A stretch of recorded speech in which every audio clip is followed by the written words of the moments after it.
Hi, it's April 14th, 2020. My name is Greg Farrar, and this is my latest daily COVID-19 trend analysis. When I started this, it was to show what I was seeing, which was that particularly the United States was trending towards a turnaround. This was certainly before anyone else was, well, not anyone else, but before the broad news numbers indicated that was happening. And we have definitely seen that in the United States. Also, Italy, Spain, Germany, and many other places are seeing a turnaround. And so I continue day over day to see these trends. Some places are going up, some places are going down, but mostly things are going down in terms of getting better towards lower and lower growth rates. So I'm going to look at the countries and the whole world. I'm going to look at the states of the United States, and I'm going to look at the counties of California. But again, the tagline for the moment could be "the news is good," with possible exception of California, where I think we're seeing some more of the smaller counties, especially, starting to see a little bit of runaway growth. But we'll get there in a moment. Here in the cases by country, the total cases, of course, the United States leading. Has way more cases than anyone else, followed by Spain, Italy, Germany, France in total cases. Daily cases, the United States still leading, though we can really start to see this trend falling apart. It's by no means pointed upwards anymore. The United States very clearly starting to show, even at the level of new cases, a trend towards a downward trend of fewer and fewer new cases. We'll see this more in the growth chart, the rope chart, but we don't need a fancy rope chart and curve fitting to look at this thing to say this is looking a lot better. We had a runaway growth up to about this point, and since then it's been heading downward.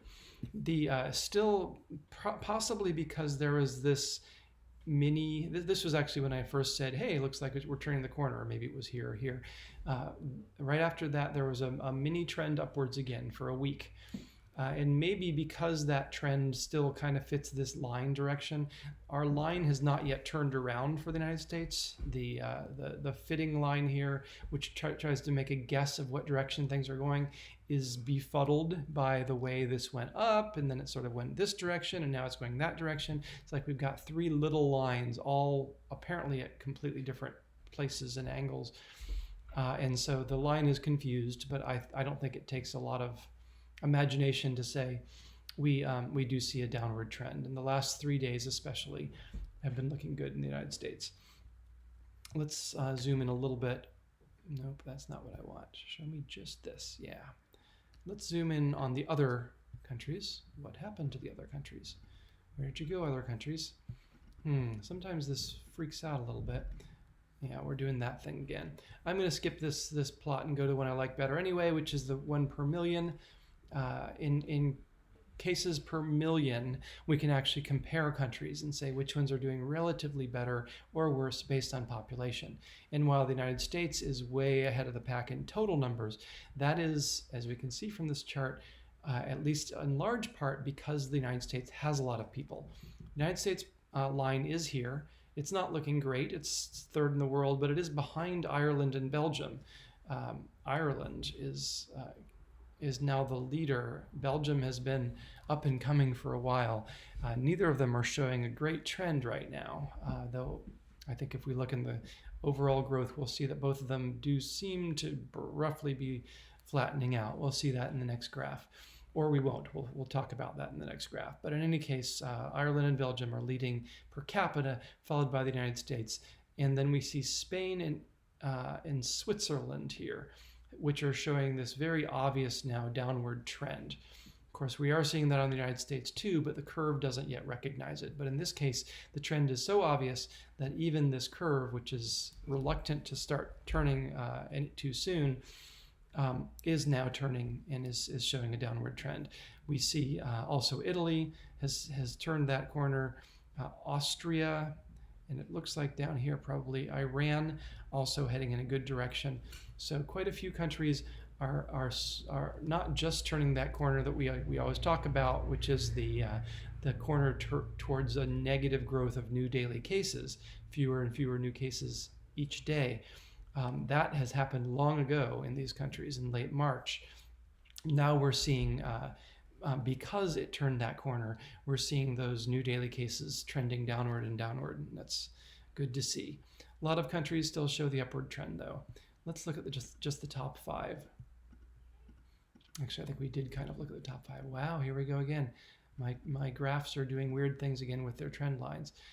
So it's hard to see. I think we did mostly point at the top few. I could reload this and it would fix those lines, but last time I did that, it took a while. It took a few seconds, and I think I'd just as soon move on because my favorite graph is coming anyway, unless this one's going to screw up on me too. All right, we are definitely going to reload if we can't even see the rope chart.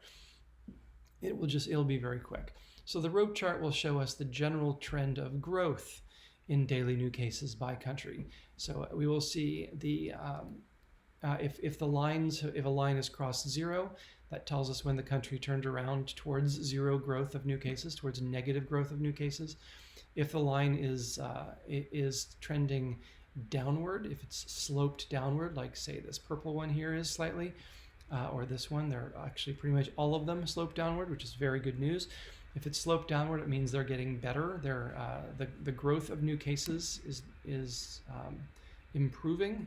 We're getting less and less growth. It doesn't mean the growth is negative yet. For instance, in the case of India here, the news is fairly good because the growth rate is dropping, but India is still seeing about 9% new cases every day, which is pretty bad. That it doesn't take very long at 10% a day to grow out of control.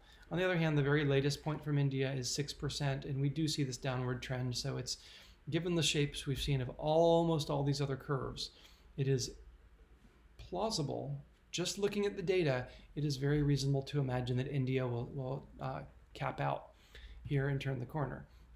Knowing what we do about the population and where they live in India and how they live and the dense population in some parts of India, we can worry still that this might blow up. But we've been worrying about India for a couple of weeks, and at least I'll say they haven't been blowing up. They've been holding roughly steady, maybe even getting a little bit better in their growth rates. So India has the potential to knock everyone out of the lead here if things go badly. But they did a lockdown. They are certainly doing testing. They're working hard, and there's a decent chance that India can keep a lid on this thing. And so far, that's what the data is showing is happening. India is keeping a lid on this thing. So, let's just pull out for a minute. If you look at the overall trend of the rope here is headed downward. And the center of the rope has crossed 0, which indicates, broadly speaking, that the whole world is heading in a good direction, that they've peaked in total new daily cases. And we'll probably see that later in the whole world graph. By country, though, your results may vary. We have countries like South Korea, which led the world in the charge first, they got the virus earlier than most. They got over the virus earlier than most. Let's see how far. I don't think we don't even go far enough back to see the place where South Korea really peaked. They've been in negative growth the entire time that I've been tracking. Well, the tracking data goes further back, but in order to make it reasonably easy to look at, I only go back to March in this graph. But South Korea has just been doing well the whole time. There was a little bit of worry somewhere around March 22nd that it might be headed back up, but now it's right back down in the lead. South Korea is doing great. Let me get this a little bit closer in. And then we've got Austria also doing great, 15% fewer cases each day and getting better. The downward, that 15 number is getting lower and lower. So tomorrow we may have 16% fewer cases and 17% and 18%. And that's what this downward trend means, is that number, the growth number, is dropping daily, day after day. And that's true of practically every country. There are a few exceptions. Certainly our biggest problem here still is Japan.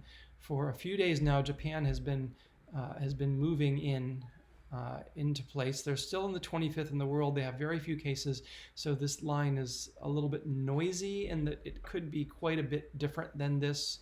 Really, all we get to see are the actual number of cases, not things like the underlying or the probabilities. We don't know the probabilities, we just know the actual number of cases. And when there are few cases, that's hard to make any kind of real consistent predictions from. But from what we have, best guess is Japan is still rising slightly, 15% daily growth and rising. So Japan is the worst off of this crowd. Russia suddenly is showing up in the news as a possible major problem area. We don't see that in the data yet. I mean, yes, it is seeing 13% growth, but it's dropping. The 13% growth is dropping. On the other hand, Russia is one of those countries, there are about 5 of them, where the world looks a little bit warily at the numbers they report. There's evidence here and there that the Russian numbers may be higher, perhaps much higher than what is reported. So we're not really sure with Russia. But as we see China getting airplanes full of infected people from Russia, Russia will probably eventually have to face up to what its actual numbers are, or at least adjust them upwards, and if it becomes obvious to everyone else that they're underreporting. So maybe these numbers are right, but there's some evidence that they might not be, and so this also can't quite be trusted. But at the same time, that's bad news because it's already kind of a bad story. This bad story, which says the second highest growth rate in the world, and we're saying, well, it may be much worse than that. So who knows where Russia really is? Let's hope it's just this, and which is to say 13% daily growth, which is plenty bad, but then slowly dropping. India, again, is certainly in danger, but it is showing the growth rate is dropping. We don't see what we'll see, for instance, when we look at the counties of California, where there are just a whole bunch of counties where the lines go upwards from the lower left to the upper right, where we're seeing not just positive growth, but accelerating growth. Nothing like that is happening in the world. Nothing anywhere, with very slight exception of Japan. All these other lines are headed downward, and in fact, every one of these top 25, and I am focusing on just the top 25, so there may be outliers that are smaller and where the data is small enough that it does weird things. We might have very sharp curves if we were to include, or sharp slopes if I were to include all the countries, but in the case of the top 25, all the countries are looking good. And in fact, the vast majority have turned that corner and are seeing right now negative day-over-day growth in their total cases. Best one, as we mentioned, South Korea and Austria. Other very good ones, Germany, Switzerland. These are in the 10%. Portugal, Spain, Netherlands, really? No, not Netherlands. I was going to say Netherlands doesn't usually look that good. The ones here, Portugal, France, and Spain, also are hitting the negative 10% mark. And with negative 10% growth of new cases, it does not take very many days to drop that too. It gradually levels off, but it will not take many days to get that to effectively zero, where it drops off the top 25. So we will probably see over the days to come, probably all of these countries in the next week. We'll see, because they have so many. Some of them have so many cases to begin with. But over the next week, you'll see 90% and then 80%. It's not quite right. It's 81%, but let's just say 90%, 80% of the day, 70% as many, 60%, and after 10 some days or 15 days, it's gonna start looking like their contribution to the world just isn't anything like the ones that are growing or holding steady. So all the countries are doing that, with a few exceptions. All of them are dropping in their growth rate. Most of them are dropping in total new cases day over day. We have just a slight thing to be worried about here with Italy. Italy, of course, one of the major epicenters. It turned the corner weeks ago, but it just hasn't quite made that transition into negative 20% growth, or even 10% growth, or even 5% growth that would really take it out of here. It's had some growth in recent days, and even now it's just hovering just below that zero line in its trend line. So Italy, we don't know.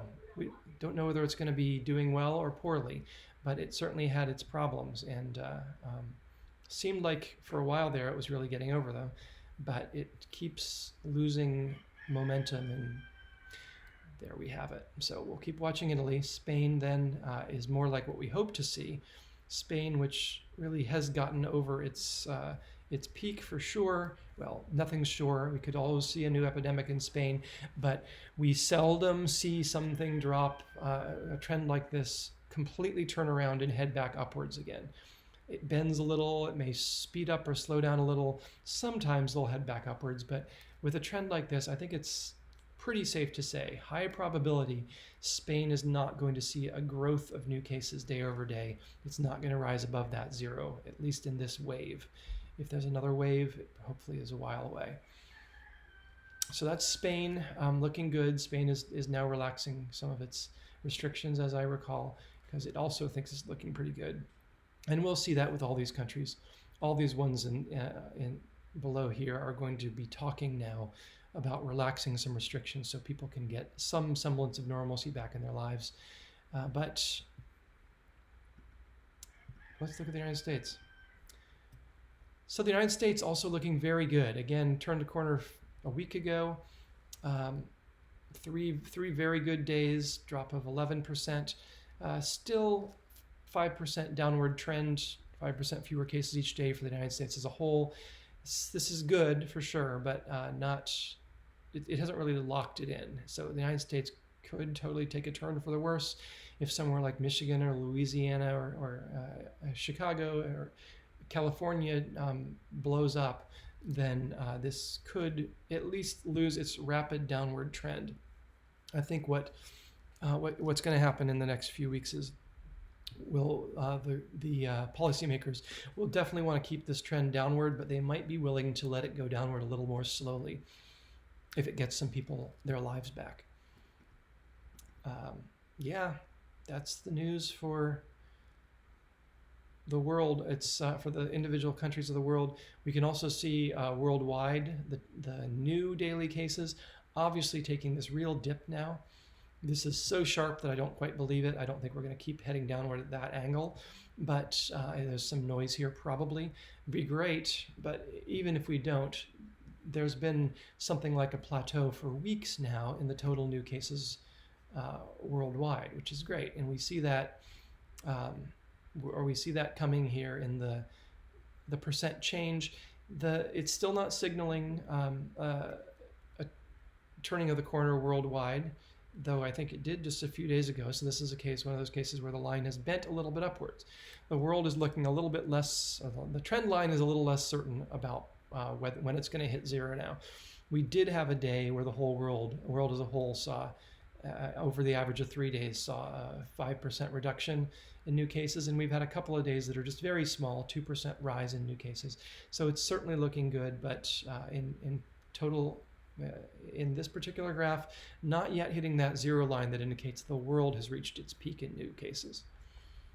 Looking at deaths, the United States leads in new daily deaths. United Kingdom still looking like a problem according to this trend line, but not so much, I think, when you look at these points.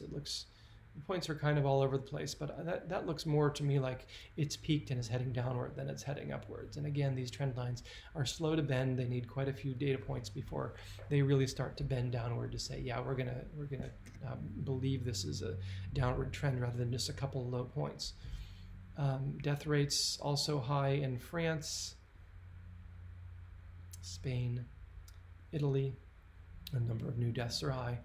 Those are not adjusted by population, though. Adjusting by population, Belgium is twice as bad as the rest of the world in the number of deaths they're having. Very interesting, very peculiar that. I don't have the answer on that one. And United Kingdom as well. We've been hearing about the United Kingdom in the news, not doing so well, especially not in deaths. Again, it's believable that this has peaked a few days ago and is trending downward, but not believable enough for the trend line to take that bait. We do have trend lines that have definitely turned downward. Spain and Italy have been seeing declines in deaths for many, many days now. Switzerland as well, maybe a few others. This graph will show it more clearly. In terms of worldwide deaths, Sweden is running away with it. Sweden is doing great in 30%. That's an average over 3 days. 30% reduction in death rates day over day. So Sweden is quickly heading on the road to recovery. Particularly interesting, again, as I've mentioned a few times, because Sweden did not take the most draconian measures to lock in place. They took a much more balanced, measured approach. Some would say a foolhardy approach, but when you look at this graph, you start to wonder whether Sweden might have gotten it right.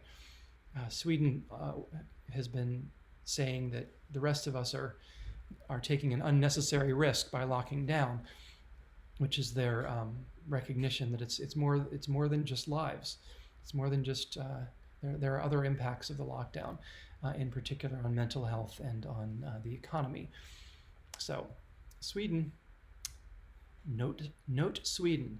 The rest of the world heading downward. Maybe half of it has passed zero here in deaths. Generally, the trends are downward, but there are about 4 countries. Worst is Japan in rising deaths, followed by South Korea. Interestingly, they have so few cases, both of those, that we don't necessarily believe this is a real trend in the way that some of these, like Italy and so on, are trends. They may just be noise in the data from having so few data points. But still, as well as we can tell, Japan and South Korea are rising in deaths right now, while Israel and Russia, with a relatively high rise in death rate, is holding steady. And I should say everyone above zero is rising every day in new deaths, but these are the ones where the rise is rising. They're seeing a higher percentage of new cases every day versus the previous day. So these two, especially South Korea and Japan, being at the bottom, they don't necessarily they don't have the contribution to the world that we need to look at them and say, oh, these are really, this is going to pull the whole world down. But if you live there, it's disturbing to see that those two are running away. If you just take the top half or so, it's looking very good in deaths. Fewer and fewer every day, almost everywhere. Only Canada and Belgium remain slightly above, slightly in positive day-over-day growth in number of deaths. And so as a whole, the countries that have the most cases are recovering quickly in the number of daily deaths. In the United States has turned the corner in deaths. It's got this almost perfectly straight line heading down here, down to negative 10%, seeing negative 10% fewer deaths each day. So the United States is looking very good now. And then we have the total deaths worldwide and the trend for deaths, which interestingly again is preceding, it's turning the corner before the trend for cases is turning the corner. We actually, it appears we're going to see the number of deaths decline before we see the number of cases decline. I talked a little bit yesterday about why that might be.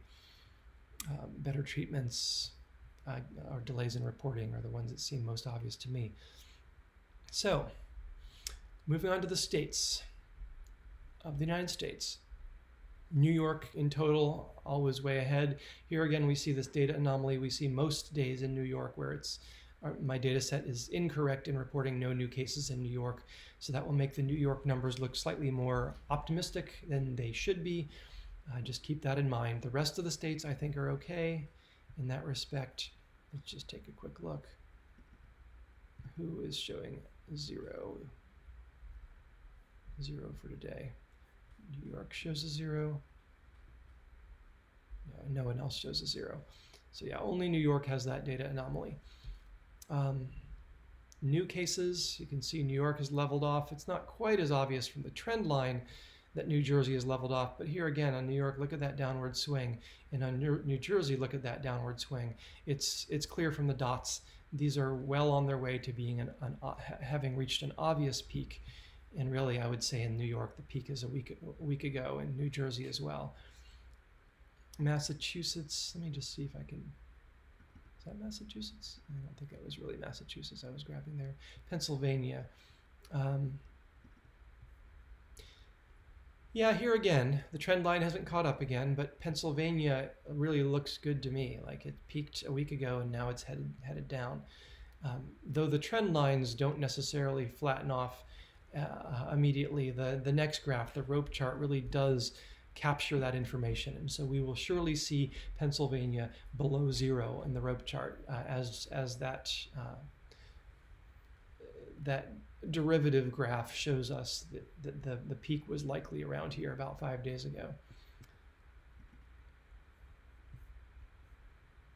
Per capita, New York still in the lead, but New Jersey, which is recovering more slowly than New York, looks likely to take that lead in days to come in terms of cases per million. The two being so close together, their fates are bound pretty closely, so they will tend to move together. But for whatever reason, New York State has slowed in a way that New Jersey hasn't quite yet, at least according to that trend line. And then we see Louisiana and Michigan also looking like they've reached their peak and headed down, even according to our more conservative trend line analysis. Washington, of course, has long since leveled off. But the rope chart is the one that really shows us what things are doing. This rope chart is looking great. Remember, or if you were with me from the beginning, back when I first started recording, I believe all the states were above zero. Like there was growth day over day in every single state, as you can see back here, on average.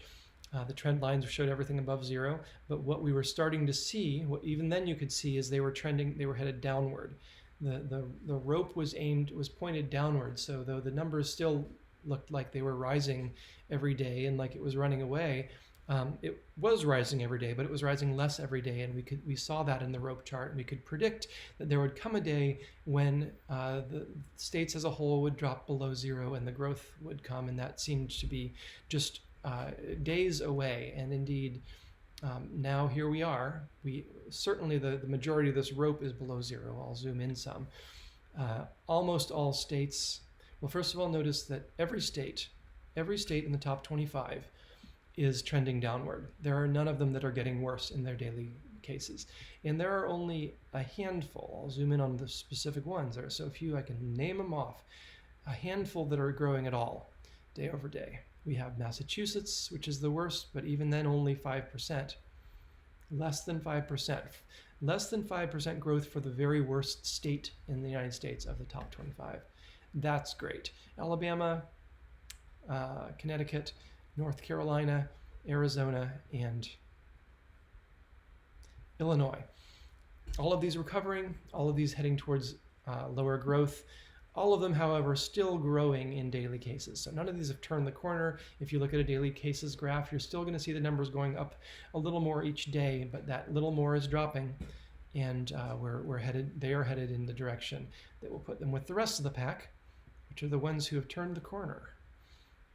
Here's everyone who's turned the corner, and it's everyone except for those 6. What's that? 19 of the 25 then are seeing negative growth. They're seeing their new cases drop every day on average. Each of these points is an average of 3 days. So it's not even that this is some exceptionally bad day. This would or exceptionally good day.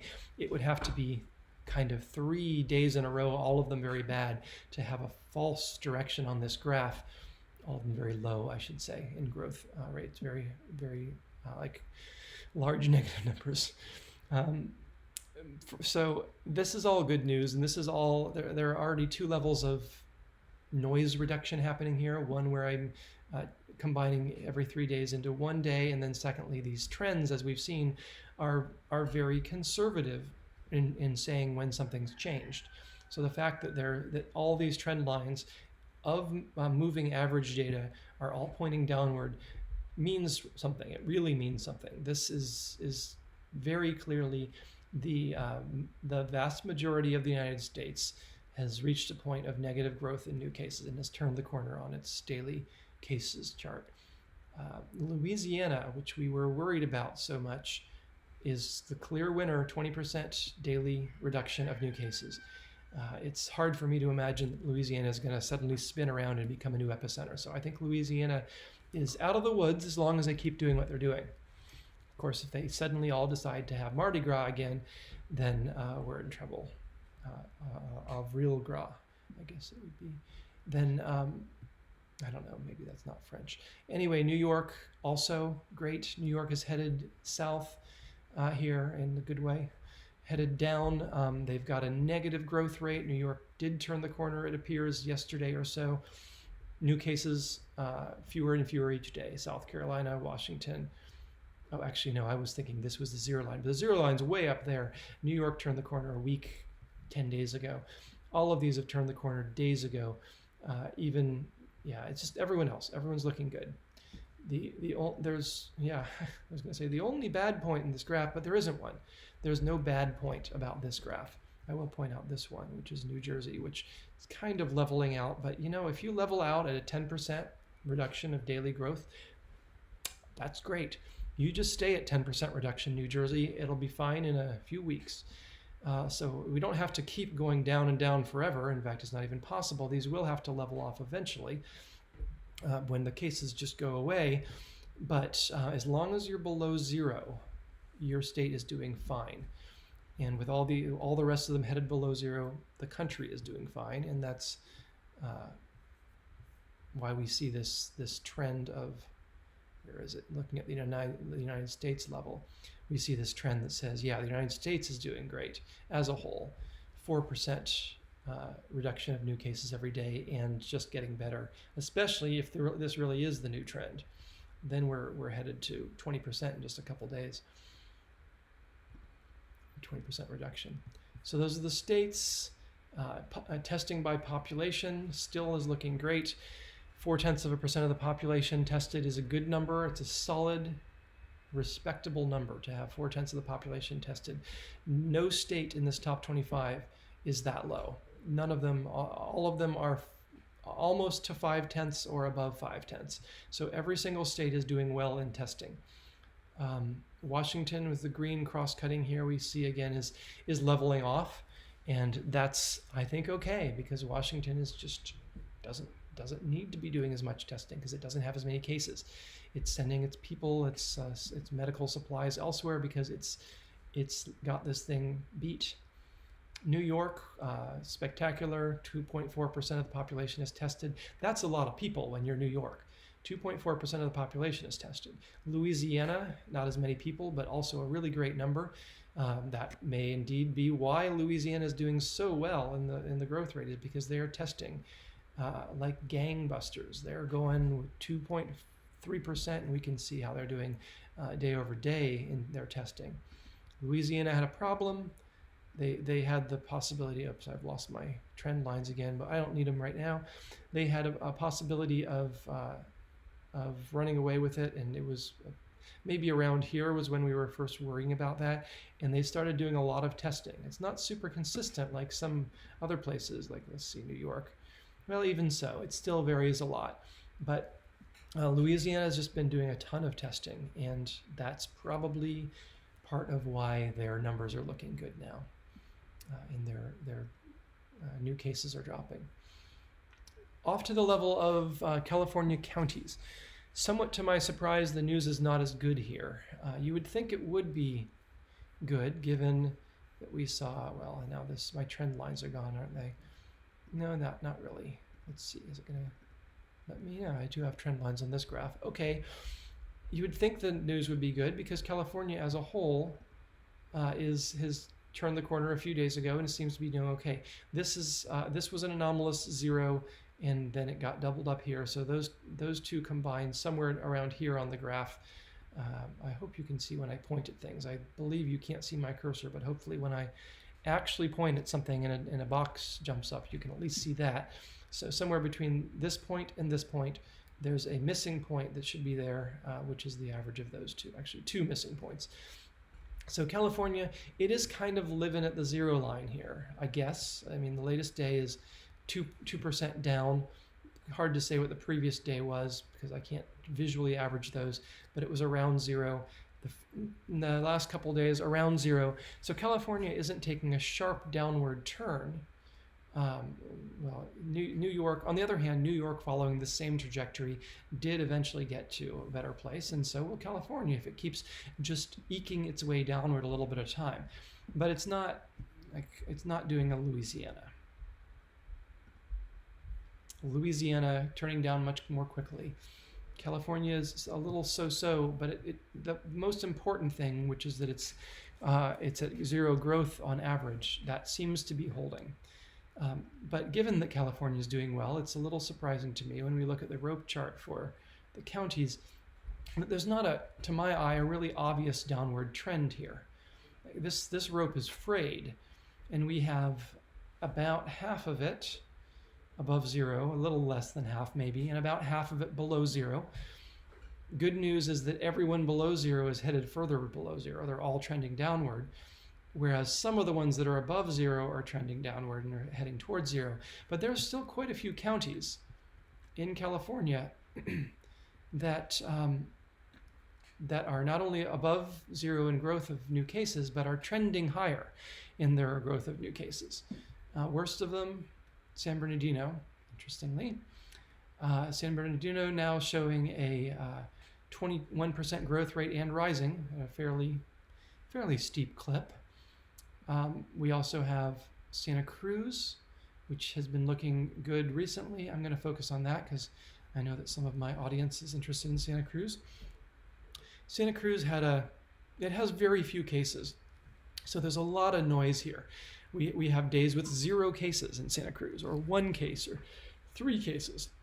But the very short-term trend has been no change, and then a doubling of number of cases, and then probably something like from 1 to 2, or maybe 4 to 8. I think that actually may have been 4 cases. Let's just look at it. Let's just look closely. So this also give you a sense of what I'm actually doing here with these trend lines.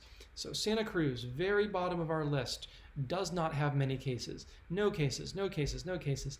But then we had 4 cases, and then we had 8 cases. Yeah, and then we dropped down to 3. The moving averages make it a little bit hard for me to really do this in words. But let's just say, if we ignore the moving averages, ignore the zeros, if Santa Cruz has 4 cases on one day, and then has 8 cases the next day, that's going to show up as a 100% increase in number of cases, a doubling of the number of cases. And this is roughly what we're seeing here. This thing way at the top of the graph is one day where the moving average, really, not the total number of cases, but let's just say the number of cases doubled from one 3-day period to the next. And so this pulls the trend line up. All it takes is one point like that, especially followed by another point that also shows a general rise. And the trend line starts to say, okay, we're going up again. Now, whether we're really going up again, I can't say. It's plausible, very plausible.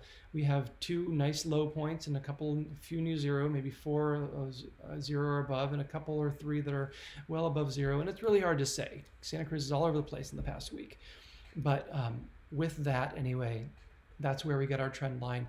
It's just the nonlinear fit's best guess at where Santa Cruz is going based on very little data. So those trend lines are fairly accurate in the top. There's always a little bit of error around them. I'm not showing the error right now, the error bars or the continuous error bars, to try to keep the graph simple, but there's always some wiggle room in where the trend is really going. And if we had error bars on this, they'd be huge. Like maybe Santa Cruz is going up 70%, or maybe it's going down 50%. We don't really know because we just don't have much data. And I hope we never do know, because if we ever actually start to get reliable trend lines from Santa Cruz, it will be because Santa Cruz has shot up in number of cases and we're starting to get so much data we can make a trend from it. So it's a good news that we don't know where Santa Cruz is going. We can't reliably say that trend line really means much. It's mathematically correct, but practically of no value, I would say. But it does mean that Santa Cruz, the fact that we don't know where Santa Cruz is going, does mean that Santa Cruz is doing well in terms of having few cases.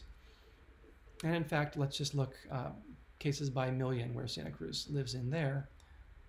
Santa Cruz is not a huge county, but it's not tiny either. and its cases per million are in the bottom 5 or so. So almost all counties in California have more cases per million people than Santa Cruz. So another indication that Santa Cruz is doing well, even though in this moment the trend line is indicating upwards. So other trend lines also indicating upwards. And again, I'm gonna do something here. I'm gonna take out the bottom 10 or so, because as we've seen, those trend lines don't tell us as much. They're not as they've got a much larger margin of error. So of the big counties, the picture is still roughly the same. It's still not a super rosy picture here.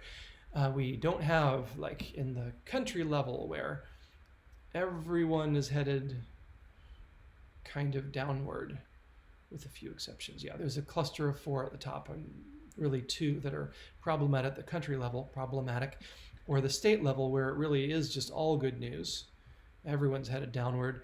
The county level is certainly worse than the level of the states, and also certainly worse than the level of countries, where we just have this divergence. So yes, San Mateo is doing very well. San Mateo with a 25% reduction day over day in new cases and dropping. Great. Los Angeles, very important. And this is why, more than anything, this is why California looks good when you look at it as a whole, is because Los Angeles, the major contributor of cases, has this very nice graph now of 20% daily reduction. And when you're talking 20% daily reduction from the major component of this state, that pulls the whole thing down, that makes the whole thing look much lower, even if there are even significant counties that are growing. Counties with a lot of potential contribution, a lot of population. Contra Costa doing well. Ventura, San Diego, also a fairly big county, doing pretty well. San Diego 11% and dropping. Sacramento is at 8% and dropping, and Orange County is flat. Now there are a whole lot of other counties that aren't in this list. This is just the top 25, but those are even harder to make predictions than Santa Cruz, so there's not much point in looking at those anyway. If any of them ever become huge contributors, they will rise into this list someday, and we'll see them, like Stanislaus did it just a little bit ago. Suddenly, Stanislaus is having Sloss, I think. Stanislaus. Correct my pronunciation in